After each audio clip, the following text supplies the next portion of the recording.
बुधवार को अष्टमी तिथि है। आज भैरव अष्टमी की सबको बहुत बहुत बधाई हो। बाबा की बहुत कृपा सब कर गई। शंकर भगवान कहते हैं गणेश, ये दुर्वा बुधवार के दिन अष्टमी तिथि के दिन, जो अष्टमी बुधवार इस बार पड़ रहा है, उस दिन समर्पित करिए। अनलासुर को गणेश जी निगल गए, उधर में जलने लगा, उधर जल रहा है, तपन हो रही है। भगवान गणेश दौड़ कर आए भगवान शिव के पास। शंकर भगवान ने कश्यप ऋषि को देखा, कश्यप ऋषि गए और दुर्वा तोड़ कर लिया। दुर्वा लाकर गणेश जी को दी, गणेश जी ने दुर्वा चबाना चालू करी। अंदर जो अनलासुर था, भगवान शंकर की प्रसादी पाकर अनलासुर तृप्त हो गया। भगवान के पेट की जलन समाप्त हो गई।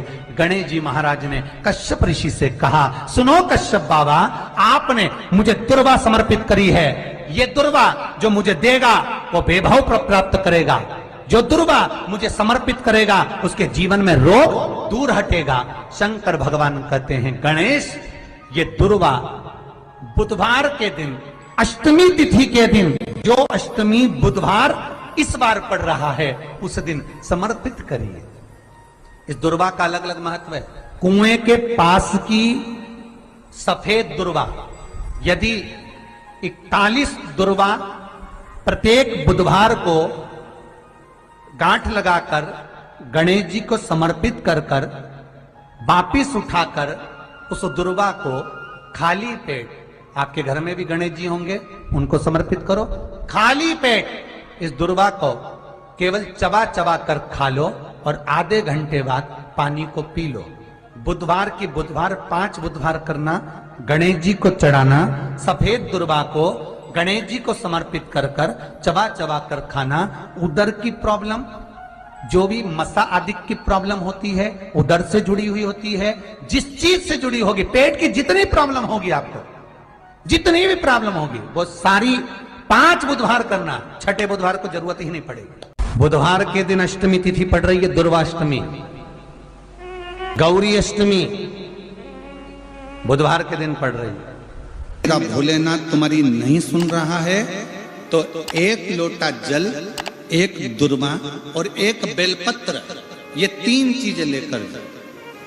क्या क्या ले जाना है, जम के बोलो जरा। 1 लोटा जल, 1 जम के दुर्वा और 1 बेलपत्र, 3 चीजें लेकर। और 3 चीजों को सबसे पहले जो लोटा भर के जल लेकर गए हो, वो गणेश जी का स्थान जानते हो ना सब लोग, अशोक सुंदरी के पास में जो गणेश जी का स्थान है। जैसे ये जलाधारी है, ये शिवलिंग है, बीच में अशोक सुंदरी है, ये गणेश जी का, थोड़ा रिटर्न बढ़ाओ बेटा, ये गणेश जी का स्थान है, ये षडानंद कार्तिकेय का स्थान है। समझना जरा अच्छे से समझ लीजिएगा। शिवलिंग, जलाधारी, अशोक सुंदरी, गणेश जी, कार्तिकेय। 1 लोटा जल जब चढ़ाओ तो पहले गणेश जी का स्थान, फिर कटी भाग, फिर शिवलिंग। समझ में आ गया? गणेश जी का स्थान, कटी भाग, जलाधारी, फिर शिवलिंग। दुर्वा गणेश जी के स्थान पर समर्पित कर दो और बेलपत्री अशोक सुंदरी वाली जगह पर समर्पित कर दो। ये 3 चीजें अगर आप बुधवार की अष्टमी के दिन महादेव हो तो देवाधिदेव महादेव आपकी मन की कामना पूर्ण जरूर करते हैं। शंकर भगवान पर चढ़ा हुआ जल और शंकर भगवान पर चढ़ी हुई बेलपत्र दोनों फलदायक। जब संसार के लोगों ने शिव महापुराण की कथा सुनकर शिवजी पे चढ़ी हुई बेलपत्र खाना चालू करी, तो कई रिसर्च सेंटरों में रिसर्च हुआ कि बेलपत्र खाने का, सियोर वाला महाराज बोलता है, तो इस बेलपत्र में ऐसा क्या है जो लोगों की बीमारी दूर हो रही है।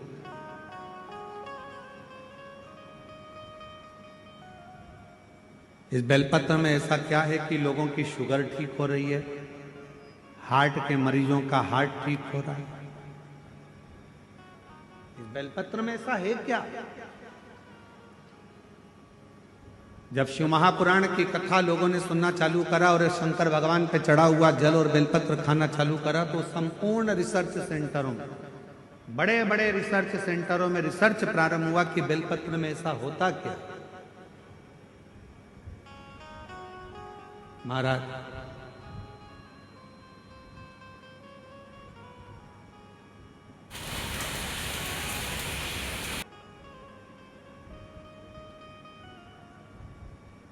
यदि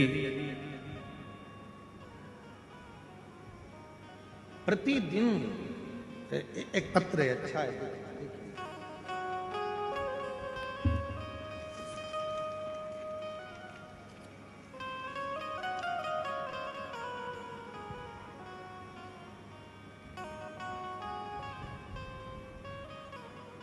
मेरा नाम मोनिका साहू है। मेरे पति का नाम श्री छबीलाल साहू है। मैं रामनगर कवर्धा की रहने वाली हूँ। कहीं बैठी हो तो हाथ हिला सकते हैं। मेरा नाम मोनिका साहू है। मेरे पति का नाम श्री छबीलाल साहू है। मैं रामनगर कवर्धा की रहने, आप ही हैं? आ जाइए, एक बेलपत्र लेकर जाइए। गुरुदेव, मेरे ससुर जी की तबीयत सन 2024 में सितंबर के महीने में खराब हो गया। उनका लीवर पूरी तरह से खराब हो गया, डैमेज हो गया।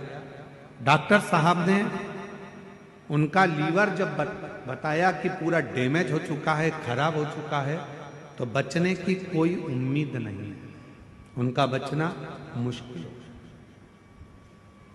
डॉक्टर साहब द्वारा उनका बताया गया कि ये बच नहीं पाएंगे। फिर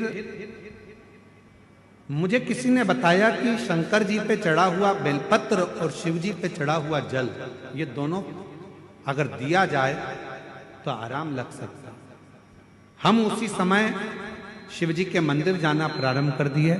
शिव जी का चढ़ा हुआ जल लेकर आए, अपने ससुर जी को देना प्रारंभ करा। एक बेलपत्र लाते, ससुर जी को दे देते। गुरुदेव, लगातार 7 दिन तक,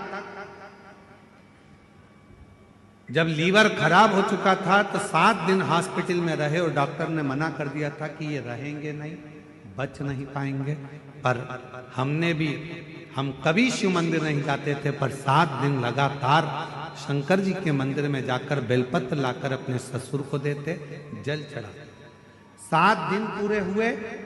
8वें दिन डॉक्टर जांच कर कर बोलते हैं कि अब इनके लीवर ने काम करना प्रारंभ कर दिया है और लीवर अब ठीक होने लगा। गुरुदेव, हम बाबा को धन्यवाद देने के लिए आए हैं कि आज मेरे ससुर पूरी तरह से ठीक हो गए हैं। उनका फोटो भी मैं पत्र में लगा रही हूं कि आज बाबा की कृपा से पूर्ण तरह से वो स्वस्थ हो चुके हैं। उनका लीवर पूरी तरह से काम करना प्रारंभ कर दिया। अब एक बेलपत्र, शिव पर चढ़े हुआ जल, आ जाओ, एक बेलपत्र शंकर पर चढ़ा हुआ जल, क्या इतना उस बेलपत्र में होता क्या? रिसर्च सेंटरों में लोगों ने रिसर्च करा।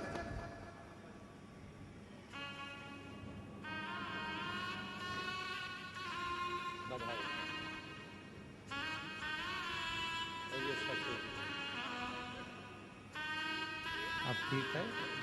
रोते नहीं? अब आंसू पोछो पहले, आंसू पोछ पहले। रोते नहीं, खुश हो, आंसू पोछो पहले। अब तो ठीक हो गया ना? आंसू पोछ के जाओ, आंसू पोछ के जाओ, खुश होकर। डॉक्टर ने बोल दिया था ये बचेंगे नहीं, पर बचना मुश्किल था। एक बेलपत्र में वो क्या फल है?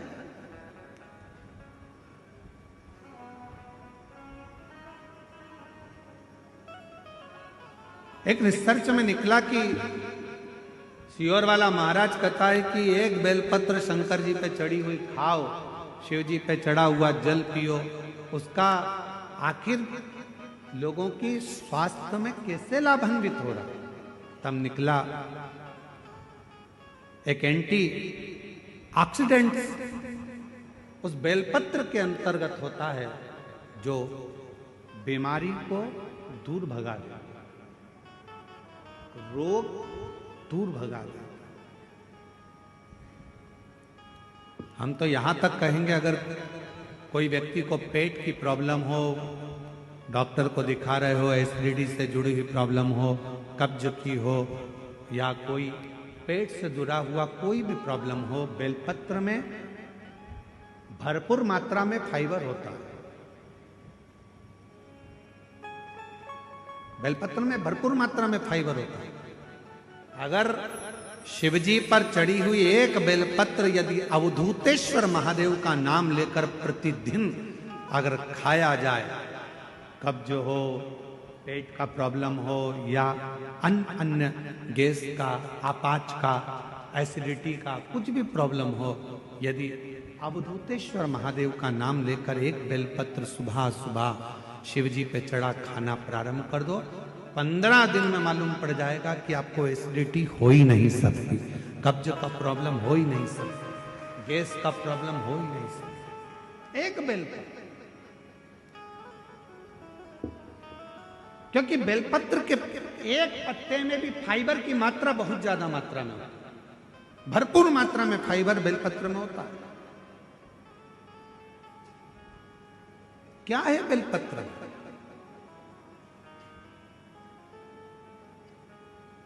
सारी समस्या का हल शिव जी के एक लोटा जल में क्या है? कई रिसर्च सेंटरों में रिसर्च चला कि शंकर भगवान पर जल चढ़ाकर पीने का, उस आचमन का, शिव जी पे चढ़े हुए जल को अपने शरीर पर लगाने का, शंकर पर चढ़ा हुआ जल अपने घर में छींटने का फल क्यों मिल रहा है, लोगों को इतना लाभान्वित क्यों हो रहा है? तब रिसर्च सेंटरों में निकला कि शंकर भगवान के शिवलिंग पर जब जल चढ़ता है तो वो जल चारों तरफ घूमकर उत्तर की ओर जाता है, और वो जल जब हम पीते हैं या हमारे घर पर उसका प्रोक्षण करते हैं, छींटते हैं, तो हमारे घर से दुख, तकलीफ, कष्ट सारे ग्रह अनुकूल होते चले जाते हैं और हमारा आनंद सुख बढ़ता चले जाता है, बढ़ता चले।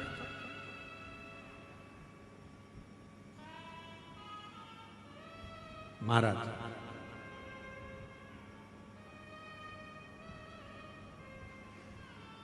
नौकरी में उम्र की सीमा होती है, इतनी उम्र वाला ही नौकरी कर सकता है।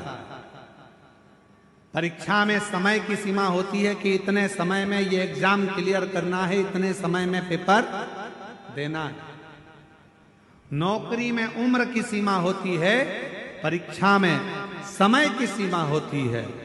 गाड़ी में गति की सीमा होती है कि इससे ज्यादा मत चढ़ाना।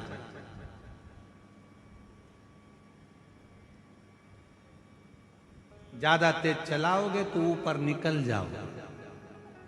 इसलिए नौकरी में उम्र की सीमा है,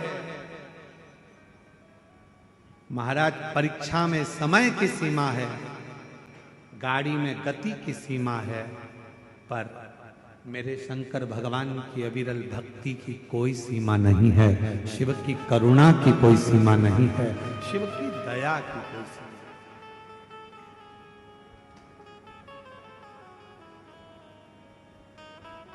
दया की कोई सीमा।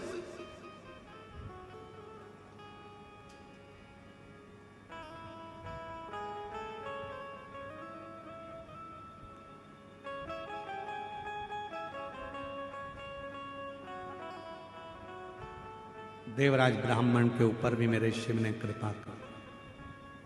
बेलपत्र के वृक्ष के नीचे देवराज नाम के ब्राह्मण के प्राण छूट गए, और वो देवराज नाम का ब्राह्मण का प्राण गया, पर शंकर का वचन है माता पार्वती को, जिसके प्राण बेलपत्र के वृक्ष के नीचे जाते हैं या जिसके शरीर के अंदर बेलपत्र का थोड़ा सा भी भाग रहता है, वो जीव फिर नरक नहीं भोग, नरक से दूर हो जाता। नरक से ऐसी कोई भूमि नहीं, ऐसा कोई स्थान नहीं, ऐसा कोई क्षेत्र नहीं जहां शिव ना हो, जहां शंकर ना हो।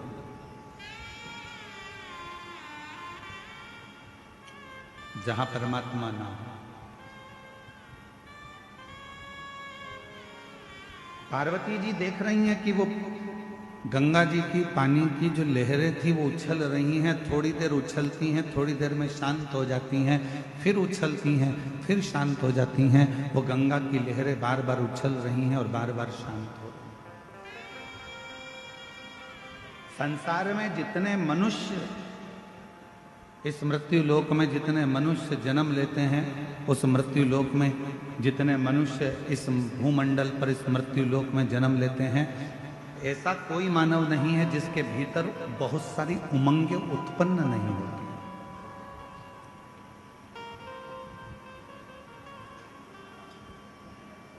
ऐसा कोई नहीं है जिसके भीतर बहुत सारी उमंगें उत्पन्न नहीं हो रही हो, बहुत सारी तरंगें उत्पन्न नहीं हो रही हो, बहुत सारी उमंगें उसके अंतर्गत नहीं आ रही, पर कुछ देर वो उमंग उछलती है, फिर शांत होती है।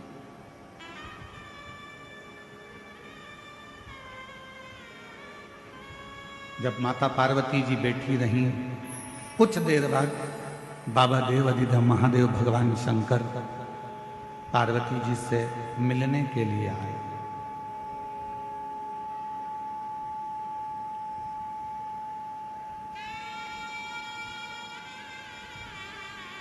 भगवान शिव पार्वती जी से मिलने के लिए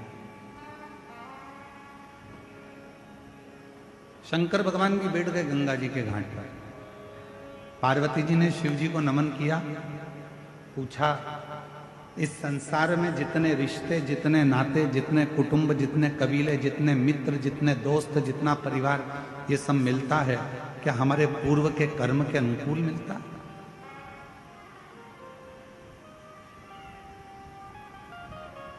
क्या हमारा पूर्व का कोई कर्म हुआ है जिसके अनुसार हमको ये सब मिलते हैं? भगवान शिव ने कहा, सुनो पार्वती,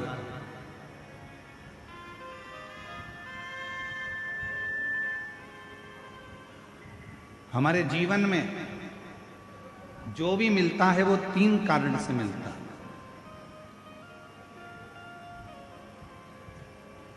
जगत जननी, इस संसार सागर में जितने भी मिलेंगे, चाहे माँ मिले, पिता मिले, भाई मिले, बहन मिले, पत्नी मिले, बेटे मिले, बेटी मिले, मित्र मिले, काका मिले, काकी मिले, चाचा मिले, चाची मिले, बुआ मिले, फूफा मिले, मामा मिले, मामी मिले, तुम्हारे जितने पड़ोसी मिले, रिश्तेदार मिले, कोई दोस्त मिले, कोई बाहर के मिले, जितने भी मिलते हैं ये किसी कारण से मिलते हैं। उसके 3 कारण। पहले नंबर का, यदि इस संसार सागर में आपको कोई मिल रहा है तो वो आपको या तो कुछ सिखाने के लिए आता है, वो आपको कुछ ना कुछ सिखाने के लिए मिला है। दूसरा, संसार सागर में यदि कोई मिल रहा है, दूसरा कारण है कि वो आपको कुछ लौटाने के लिए आता है, कुछ देने के लिए।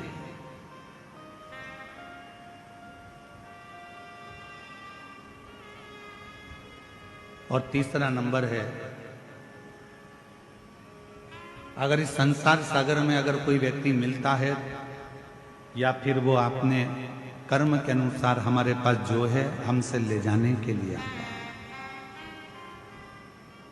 सिखाने के लिए आया, लौटाने के लिए आया या फिर ले जाने के लिए आया।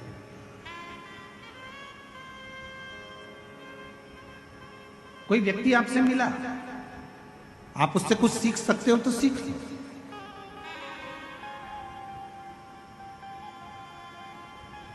कोई मिला है आपकी जिंदगी में, आप उससे कुछ प्राप्त कर सकते हो तो कर लो।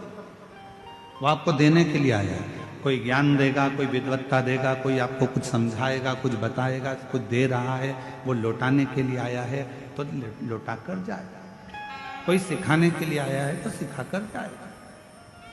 और संसार में कोई कोई व्यक्ति ऐसा मिल जाता है कि जो हमारा लेकर भी चला जाता है, चाहे हमारा धन ले जाए, चाहे हमारी प्रॉपर्टी ले जाए, चाहे हमारा गाड़ी ले जाए, बंगला ले जाए, सत्ता ले जाए, कुछ ना कुछ लेकर चले जाए। 3 कारण है। कई माताएं कहती हैं, गुरुजी मेरी बहू मुझे पूछती नहीं है, प्रणाम नहीं करती है, नमन नहीं करती है। कोई कहती है कि मेरी सास मुझे आदर नहीं देती है, सम्मान नहीं देती है, सत्कार नहीं देती है। मेरा निवेदन है आज के समय में, इस कलिकाल के समय में कोई घर ऐसा नहीं है जिसके घर में भगवान ने खाने के लिए अन्न नहीं दिया। भगवान ने सबको अन्न दिया, भगवान ने सबको बुद्धि दी, भगवान ने सबको हाथ पैर दिए, भगवान ने सबको सोचने के लिए विवेक दिया। परमात्मा ने किसी को भूखा नहीं सुलाया, भगवान ने सबकी व्यवस्था करी। पर कलिकाल में धन की मात्रा तो बढ़ती चली गई, संपदा बढ़ती चली गई, गाड़ी बंगले बढ़ते चले गए, प्रॉपर्टी बढ़ती चली गई, गोल्ड बढ़ता चले गया, तुम्हारा वैभव बढ़ता चले गया। पर कलिकाल में एक चीज घटती चली गई, वो आपस का प्रेम धीरे धीरे घटता चले गया, आपस का स्नेह धीरे धीरे घटता चले गया। हमारा और आपका जो प्रेम है वो धीरे धीरे घटता चले गया। पति पत्नी का प्रेम घटा। श्री शिवाय नमस्तुभ्यं, हर हर महादेव। पूज्य गुरु जी ने इस वीडियो में 12 नवंबर बुधवार अष्टमी के विशेष उपाय बताए हैं। वीडियो अच्छी लगे तो like, share and subscribe, comment में श्री शिवाय नमस्तुभ्यं, हर हर महादेव अवश्य लिख देना। चैनल को सब्सक्राइब अवश्य कर देना। जय श्री राम, हर हर महादेव, जय काल भैरव।